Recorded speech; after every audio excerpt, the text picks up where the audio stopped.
নমস্কার, বাংলা স্ফিয়ারের রাত্রি ৯টার ভিডিওয় আপনাদের সকলকে স্বাগত জানাচ্ছি। আমি জানি আমার এই ভিডিও শোনার পরে তাঁর ভক্তকুল যে যেভাবে পারেন কমেন্ট বক্সে স্টক বর্ষণ করবেন, করতেই পারেন, এটা তাদের সার্বভৌম অধিকার।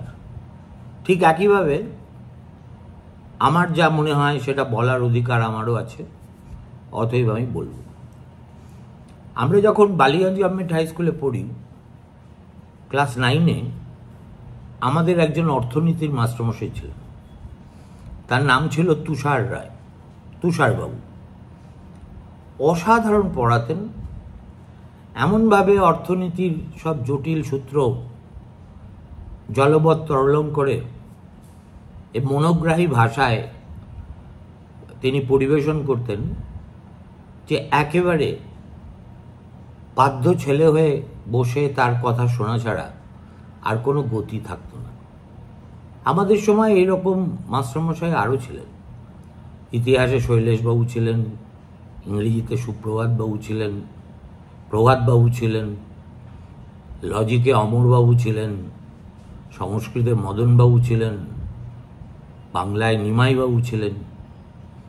এরা না থাকলে, এদের কাছে না পড়লে আমাদের জীবনে, আমি শুধু কেন, আমার যত সহপাঠী এবং সমকালীন বালিগঞ্জ গভর্নমেন্ট হাই স্কুলের ছাত্ররা আছেন, তারা কেউই বোধহয় অভীষ্ট লক্ষ্যে পৌঁছতে পারতেন না। সে কথা থাক। গতকাল একেবারে সংসদের শেষ প্রহরে, রাত্রি 8টা বাজার কয়েক মিনিট আগে, অভিজিৎ গঙ্গোপাধ্যায়ের বক্তৃতা শুনতে শুনতে আমার কেন জানি না তুষারবাবুর কথা খুব মনে পড়ছিল। কেননা তিনি বাজেট বিতর্কে অংশগ্রহণ করে সরকার পক্ষের হয়ে বাজেটের পক্ষে সওয়াল করবেন, এতে কোনো অপ্রত্যাশিত কিছু ছিল না।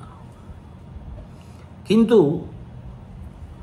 দুটো জিনিস লক্ষ্য করে আমি একটু হতচকিত হয়েছি। একটা হলো, দেখলাম ঢেকি স্বর্গে গেলেও ধান ভাঙে।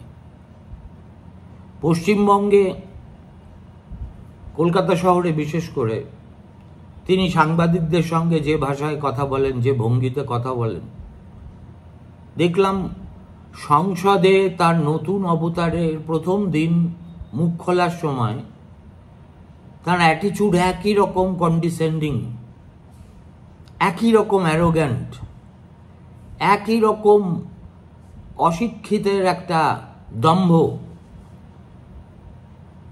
দেখে আমি অবাক হয়ে গেলাম। অভিজিৎ বাবু সবে সাংসদ হয়েছেন, সংসদের ছলাকলা নিয়মকানুন হয়তো তিনি জানেন না, কিন্তু স্রেফ অকারণে কংগ্রেসের গৌরব গগৈকে তিনি বলে বসলেন, মূর্খের মতো কথা বলবেন না। আর একেবারে ভাষণের শেষে সম্পূর্ণ অপ্রাসঙ্গিকভাবে একটা শিব ঠাকুরের ছবি তুলে ধরে তিনি কি যে বললেন আমি বুঝতে পারলাম না, কিন্তু একটা কথা কানে বাজলো, সেটা হচ্ছে তিনি নাম না করে রাহুল গান্ধীকে বললেন মিস্টার স্প্যাগেটি। ও একটা ইটালিয়ান খাবার আছে না, স্প্যাগেটি। আমার মনে হলো যে না, যতই জল দিয়ে পরিষ্কার করো, কয়লা ওরকম ময়লাই থাকে, আর ওরকম কালোই থাকে। প্রথমে এটা তো আমার কাছে একটা আশ্চর্যের ঠেকলো যে কালকাযোগী সাংসদ তিনি তরুণ গগৈয়ের পুত্র গৌরব গগৈ, যার সংসদীয় শিষ্টাচার নিয়ে কেউ কখনো কোনো আপত্তি তোলার অবকাশই পায়নি। তাকে সোজা বলে দেবেন, ডোন্ট স্পিক লাইক এ ফুল। এই নিয়ে হইহট্টগোলও হলো। যখন ঘটনাটা ঘটছিল তখন চেয়ারে বসেছিলেন একজন, আমি জানি না কোন দলের, বাট তিনি আসামের লোক, শইকিয়া তার নাম। গন্ডগোল দেখে সোজা লোকসভায় এসে হাজির হলেন অধ্যক্ষ ওম বিড়লা, এবং তিনি জানতে চাইলেন গৌরবের কাছ থেকে যে এক্স্যাক্টলি হয়েছেটা কি। গৌরব কিন্তু এবারও তিনি ঠিক কি বলেছেন সেটা নিজে পুনরুক্তি করলেন না। বললেন, স্যার, আমি যদি উনি যা বলেছেন সেটা বলি, তাহলে এই সংসদের গরিমা, আপনার পদের গরিমা নষ্ট হবে। উনি কি বলেছেন সেটা আপনি মার্শালের কাছ থেকে জেনে নিন, এবং যা বলেছেন সেটা এতটাই অসংসদীয় যে এটা রেকর্ড থেকে কেটে দেওয়ার ব্যবস্থা করুন। এবং তিনি বললেন, ক্ষমা প্রার্থনা করার দাবি করলেন। তো ক্ষমা আর আজকাল কে প্রার্থনা করে বলুন? কেউ করলেন না। এটা তো গেল তার একটা চেহারা, যেখানে মানে ইমবেসিলিটি পার্সনিফাইড, যেখানে কেউ তার সঙ্গে ঝগড়া করছে না, অথচ তিনি কথায় কথায় বিরোধী পক্ষকে, oh please learn if you do not know about it, অর্থাৎ এমন একটা নতুন মাস্টারমশাই এসেছেন ভারতীয় সংসদে, যিনি ধরুন 10 বছর, 15 বছর, 20 বছর ধরে সংসদে কাটানো নেতাদের পাঠ নিতে পারেন। তারই অঙ্গ হিসেবে তিনি যে, আবার বলছি, তিনি যে কেন্দ্রীয় বাজেটকে সমর্থন করেছেন তা নিয়ে আমার কিচ্ছু বলার নেই। সরকার পক্ষের একজন প্রতিনিধি হিসেবে বলতে উঠে তিনি অন্য কিছু করবেন তা তো হয় না। কিন্তু তিনি এমনভাবে 3টে বিষয় প্রধানত বলার চেষ্টা করেছেন। অভিজিৎ গঙ্গোপাধ্যায়ের মতে এই বাজেট নাকি pro middle class, pro salaried class এবং এমপ্লয়মেন্ট জেনারেশনের প্রভূত সম্ভাবনা খুলে দেবে।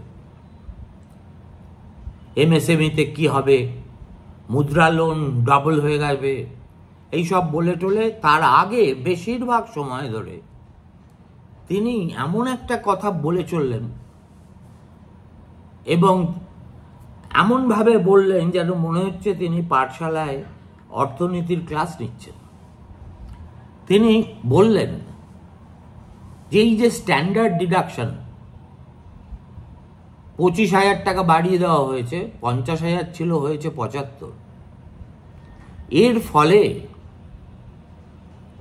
নাকি বৈপ্লবিক পরিবর্তন প্রায় এসে যাবে ভারতবর্ষের অর্থনীতিতে। কিভাবে আসবে সে কথা বোঝাতে গিয়ে তিনি সেই কেইনসের বহু আগে বলে যাওয়া বস্তা পচা দুটো তত্ত্বের কথা বললেন, অ্যাজ ইফ উনি ছাড়া আর কেউ এটা জানেন না, বোঝেন না, এই রকম ঢঙে বললেন। সেটা কি? একটা হচ্ছে মার্জিনাল প্রপেন্সিটি টু কনজিউম, আর অন্যটা হচ্ছে মার্জিনাল প্রপেন্সিটি টু সেভ। অর্থাৎ আমার টাকায়, আমার যা আমি আয় করি তার থেকে যদি আমি কিছু উদ্বৃত্ত পাই, তাহলে আমি সেই টাকার একটা অংশ জমাবো, বাকি অংশ কনজিউম করব। অর্থাৎ জিনিসপত্র কিনে, বেড়াতে গিয়ে যা খুশিভাবে আমি খরচ করব।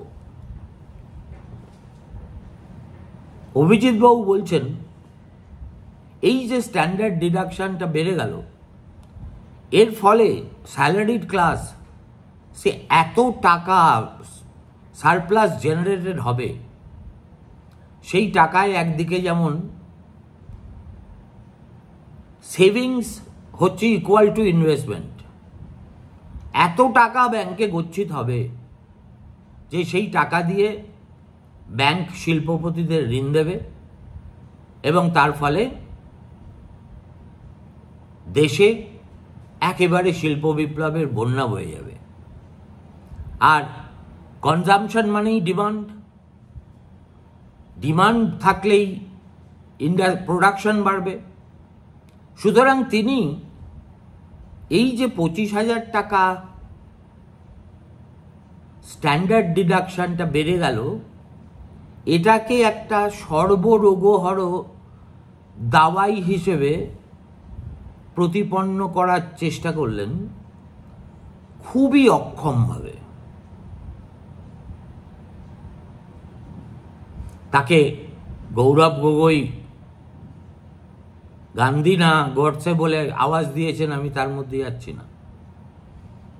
আমি খালি এইটুকু বলতে চাই যে একজন কলকাতা হাইকোর্টের সদ্য চাকরি ছাড়া বিচারপতি পশ্চিমবঙ্গের প্রতিনিধিত্ব করছেন,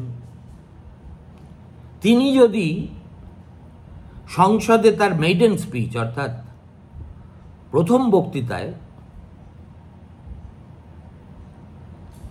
এইসব বালখিল্যের মতো কথা বলেন, তাকে কেউ কখনো সিরিয়াসলি নেবে? অভিজিৎ বাবু যদি মনে করেন যে সম্পূর্ণ অপ্রাসঙ্গিকভাবে রাহুল গান্ধীকে মিস্টার স্প্যাগেটি বলে তিনি বোধহয় প্রধানমন্ত্রী এবং স্বরাষ্ট্রমন্ত্রীর সুনজরে আসবেন এবং পরবর্তী মন্ত্রিসভার রিসাফেলে জায়গা পাবেন, তাহলে তিনি মূর্খের স্বর্গে বাস করছেন। নরেন্দ্র মোদী কিংবা অমিত শাহ তারা কেউ বোকা নন। কিন্তু মূল কথাটা হলো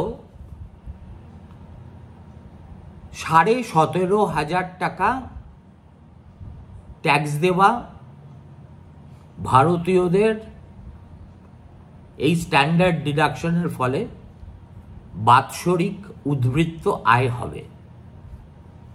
তার মানে মাসে 1,500 টাকা। 1,500 টাকা থেকেই আপনি ধরুন, আমি চাকরি করতাম, আমারও বাড়ত, সেই 1,500 টাকা দিয়ে আমি সেভও করব, কনজিউমও করব, এবং তার ফলে একদিকে যেমন চাহিদার বিপ্লব ঘটে যাবে, অন্যদিকে তেমনি সেভিংসের মাধ্যমে আমাদের ব্যাংকগুলো পুষ্ট হয়ে শিল্পায়নের পথ প্রশস্ত করে দেবে। এই ধরনের ছেদ যুক্তি কেউ যে দিতে পারে, তাও ওই রকম একটা উদ্ধত অহংবোধ নিয়ে, এটা ভাবলেই আমার অবাক লাগছে। কেন বলুন? অভিজিৎ গঙ্গোপাধ্যায় কি জানেন ভারতবর্ষে মোট জনসংখ্যার মধ্যে কত শতাংশ ট্যাক্স দেন? 2020-21 হিসেব বলছে যে ভারতবর্ষের প্রায় 947 না 48 শতাংশ, না 947, যেখানে অ্যাডাল্ট পপুলেশন, সেখানে ট্যাক্স পেয়ারের সংখ্যা ভারতবর্ষে মাত্র 22 লক্ষ। সুতরাং ব্যাপারটা এমন নয় যে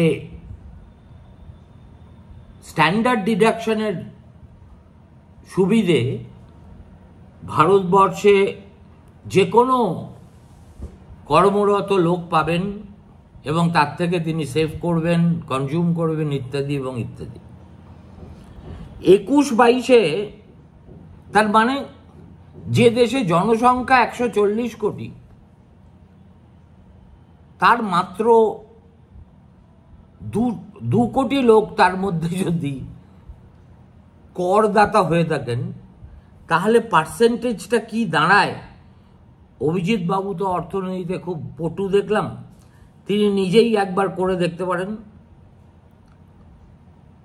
94 কোটি ভারতবাসীর মধ্যে, মানে অ্যাডাল্ট, 2 কোটি ট্যাক্স দিয়েছেন। তার মানে কি যারা দাঁড়ায় জানেন?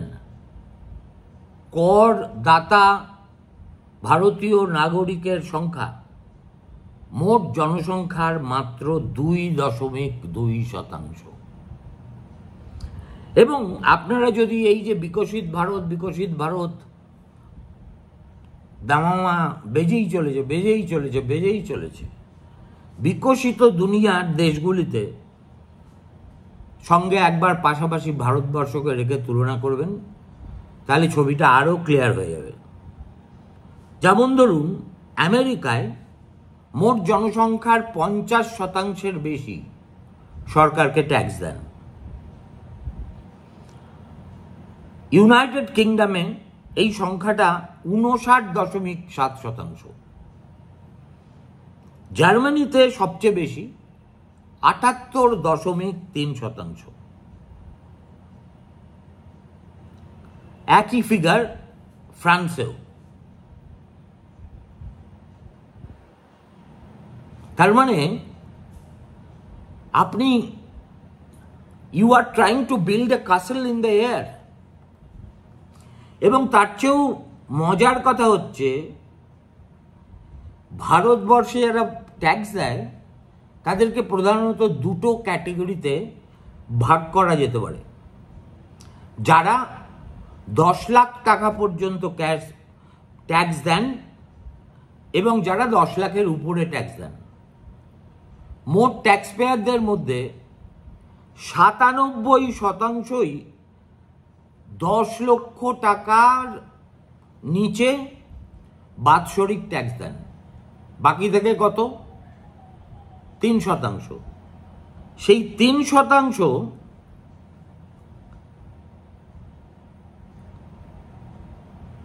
ট্যাক্স পেয়ার যারা 10 লক্ষ টাকার উপরে দেন, তাদের সংখ্যাটা গিয়ে দাঁড়ায় 47.6। আর যারা 10 লাখের কম, তাদের সংখ্যা হচ্ছে 52.4। এই যে যখন প্রণববাবু প্রথম দেশের অর্থমন্ত্রী হয়েছিলেন, তখন ভারতবর্ষে করদাতার সংখ্যা কয়েক লক্ষ মাত্র ছিল। এবং এই কথাটা প্রণববাবু প্রায়শই বলছেন, ভারতবর্ষের মধ্যবিত্ত উচ্চবিত্ত মানুষ সরকারকে যেভাবে ফাঁকি দেয়, কোনো সভ্য দেশে তা বরদাস্ত করা হবে না। 2012-13 সাল থেকে দেখা যাচ্ছে যে যেমন একদিকে ট্যাক্স পেয়ারের সংখ্যা বাড়ছে, অন্যদিকে তেমনি ট্যাক্সের পরিমাণও উল্লেখযোগ্যভাবে বাড়ছে। ধরুন 2012-13 সালে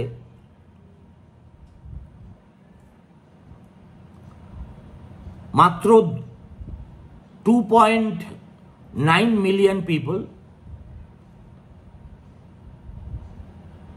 2.9 crore পিপল ট্যাক্স দিয়েছিলেন। সেটা 5-6 বছর পরে, অর্থাৎ 19-20-তে বেড়ে দাঁড়ায় 6 কোটিতে। ঠিক একইভাবে প্রায় 4 গুণ বেড়ে যায় ট্যাক্স থেকে সরকারের আয়ের পরিমাণ। 12-13 সালে এই পরিমাণটা যেখানে 1.1 লাখ কোটি টাকা ছিল, সেটা 21-22-এ এসে বেড়ে হয়েছে 4.3 লাখ কোটি।